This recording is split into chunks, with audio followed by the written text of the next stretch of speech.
Welcome back to Bruno Mode EX Plus. This is part A of the Bruno Mode EX Plus mod, the mod that makes the game much harder. I suggest you watch the previous parts first since most things are changed. Today, we'll start on the Minigames page. The Minigames are even more difficult than those in Bruno Mode EX and its predecessors, so buckle up and be ready for what's to come. But one minigame that is significantly easier than its predecessors of the Bruno Mode series is Zombotany 1, which now no longer has all the custom Zombotanies in favor of just Conehead Pea Shooter zombies and Walnut zombies. Conehead Pea Shooter zombies may be a pain to deal with, but after Adventure Mode is done, we have finally unlocked Imitators, so the solution is pretty straightforward here. Ha! Got him! Gone are the days of stalling with Tallnut or any other stalling strategy. We can Doomshroom twice as frequently with Imitator. Garlics will, yes, once again, be used to push zombies into 2 rows, so we can have 3 rows of sunflowers safe from the danger of any Conehead Pea Shooter zombies. And the rest is extremely straightforward.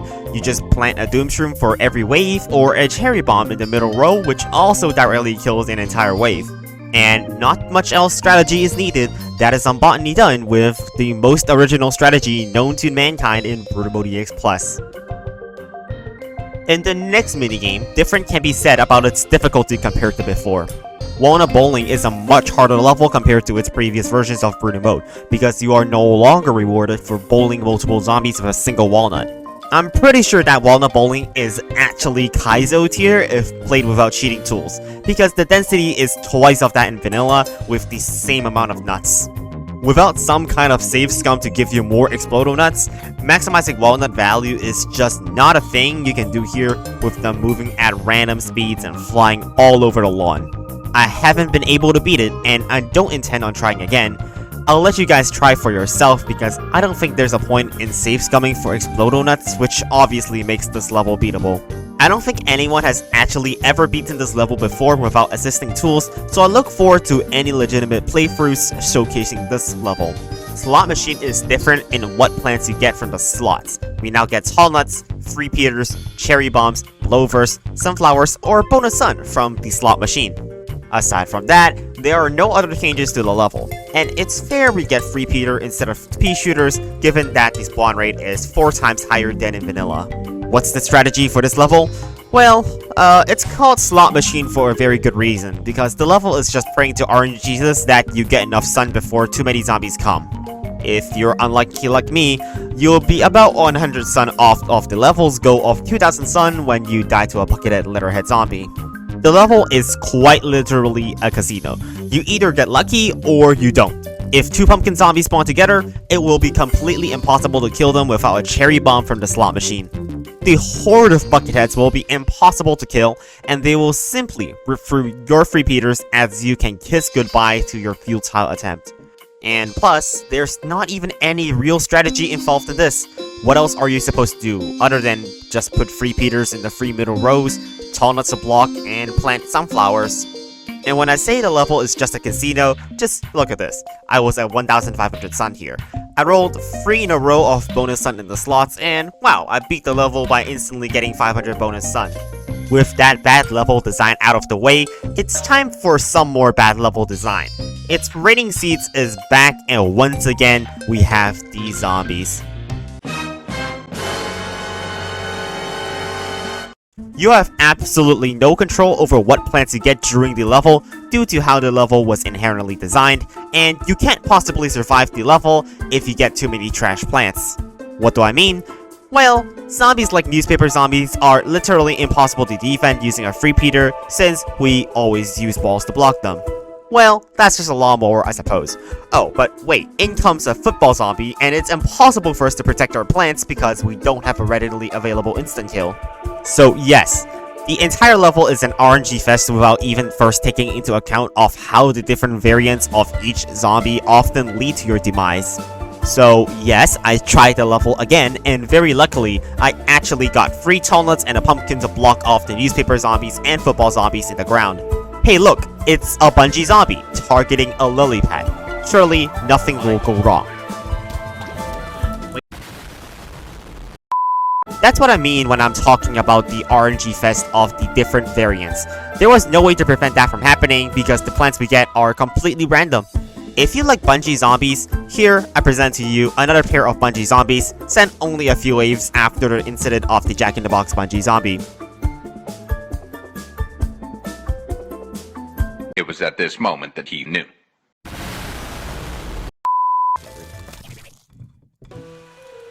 Mind you, this level has 4 flags and that was just between the first and second flag, so things will get much worse than just your entire defense dying in the blink of an eye. And it's not just the bungee zombies, it's just if a zombie requires a specific answer, like a football zombie comes early and you don't have the plant, you just lose.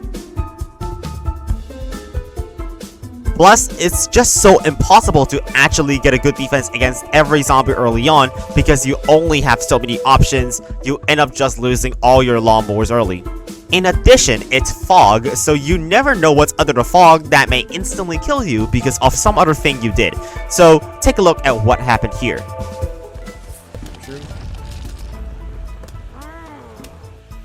Wait, no.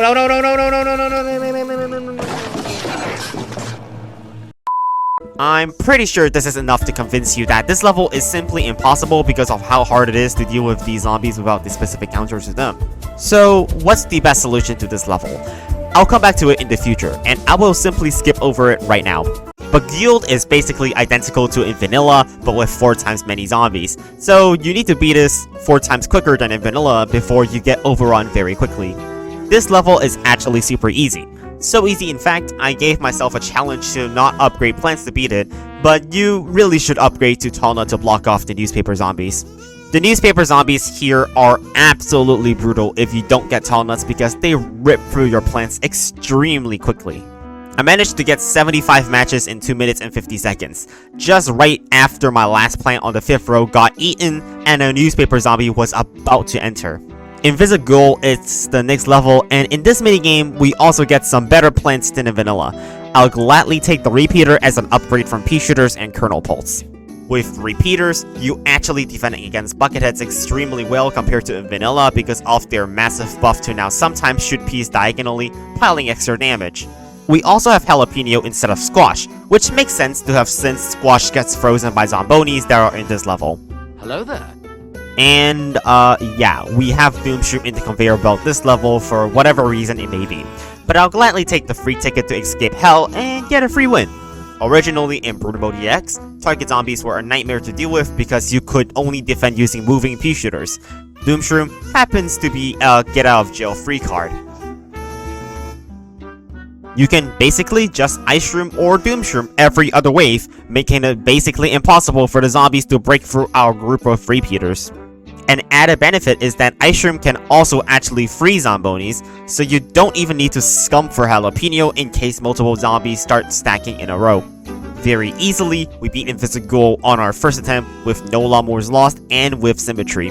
The next minigame is Seeing Stars, and this level has the addition of... Oh my god, bro. Oh, hell no, man. What the... Bruh. Now, you may not understand why pole vaulters may be a problem.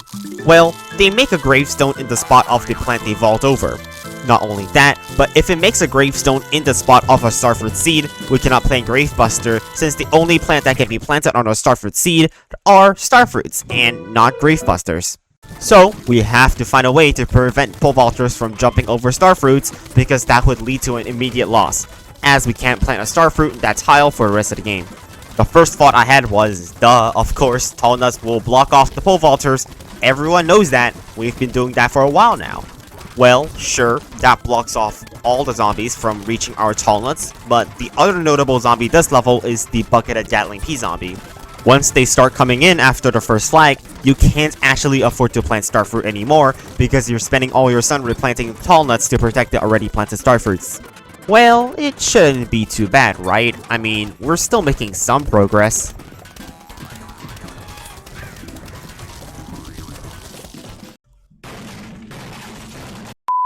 The problem with stalling is that the variants of Buckethead zombies will get to you, like target zombies spawning a pole vaulter on top of your starfruit, which instantly ends the attempt.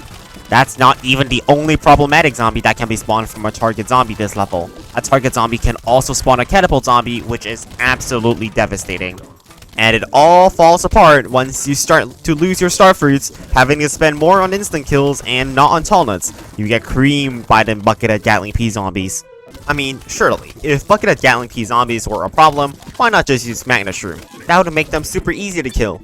That would be correct, but I forgot to consider that using Magna Shroom actually just triggers the next wave faster, so it doesn't actually do anything to prevent the inevitable. Since we're removing large chunks of health away from the current wave, the game will think the next wave needs to be sent, adding even more Gatling P zombies into the equation. And that is definitely the thing we do not want to see happen, so do not try Magna Shroom because it's actually only self-sabotaging here. Okay, listen, if Magna Shroom self-sabotages, surely we can use Wintermelon to slow down the Gatling P zombies. Well, I'd be correct again if it weren't for the fact that Wintermelons cost 1,000 sun to set up, and we don't even have that much laying around to not spend on the star fruits.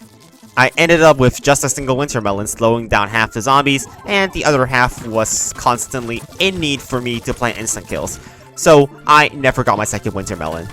So, verdict. Wintermelon is probably a bad idea because we don't actually have enough sun to spend on just it as a supporting plant.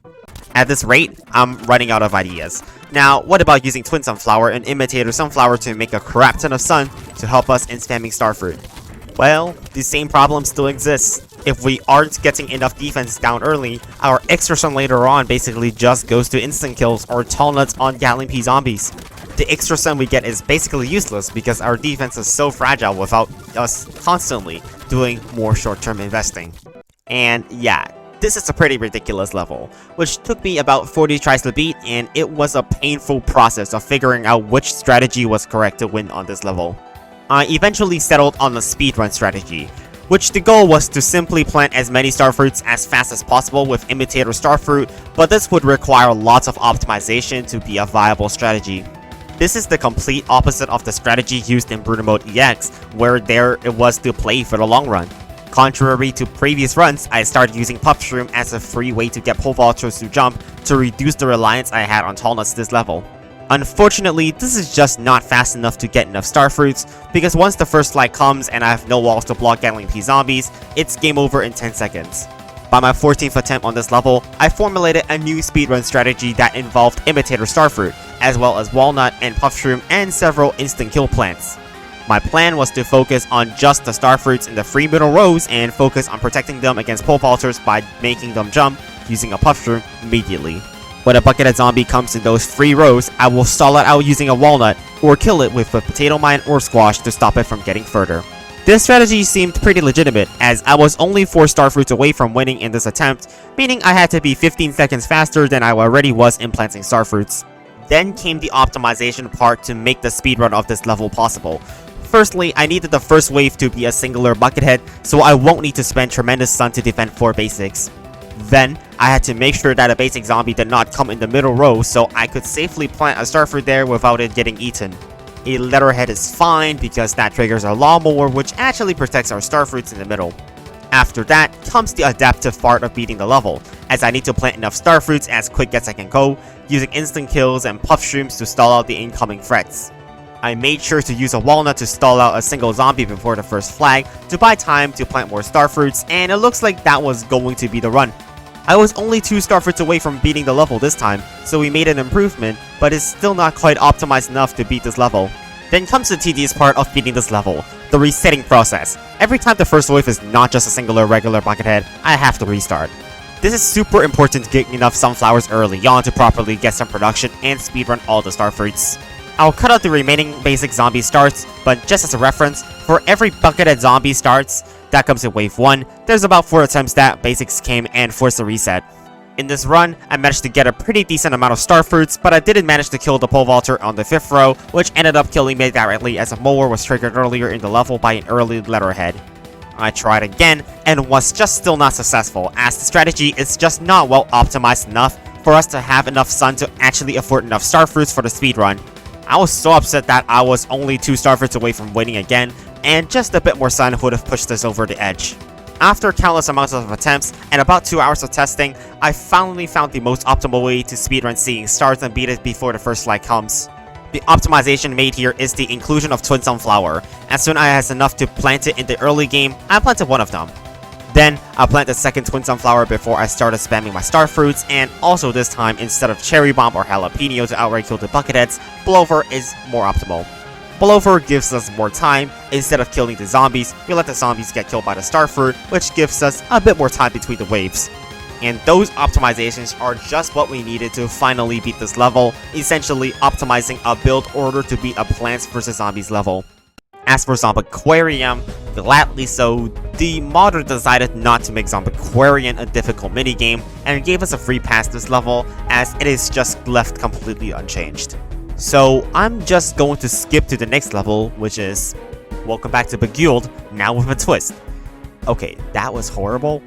Basically, everything that goes in Beguiled is the exact same here, because the zombies are the exact same. What is different is that the twist mechanic makes it harder to find matches of plants, and you still need to beat the level in the exact same allocated time as Beguiled in less than 3 minutes. In spectacular fashion, the game forced the shuffle on the plants because there were no more matches.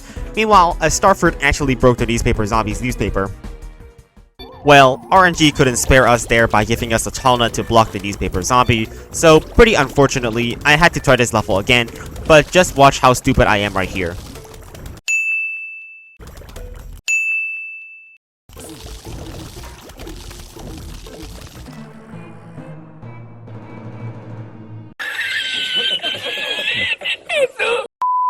Yup, not quite sure. I voluntarily shuffled away my own talnut that was going to save me from a newspaper zombie. But I guess each failure is a lesson to success.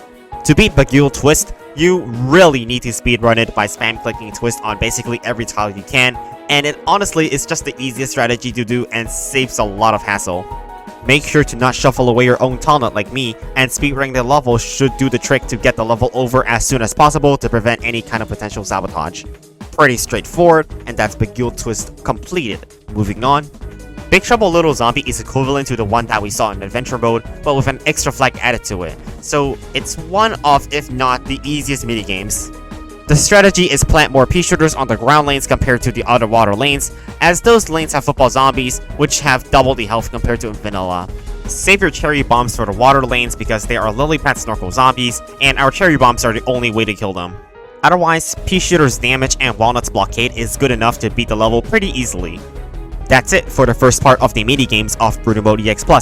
Next time, we'll be back for the rest of the minigames on the minigames page, and the levels vary in difficulty, some being even harder than the one seen today. Remember to subscribe to stay tuned, and thank you to our channel members for supporting the RCCH channel. For now, have a great day, and I'll see you all next time.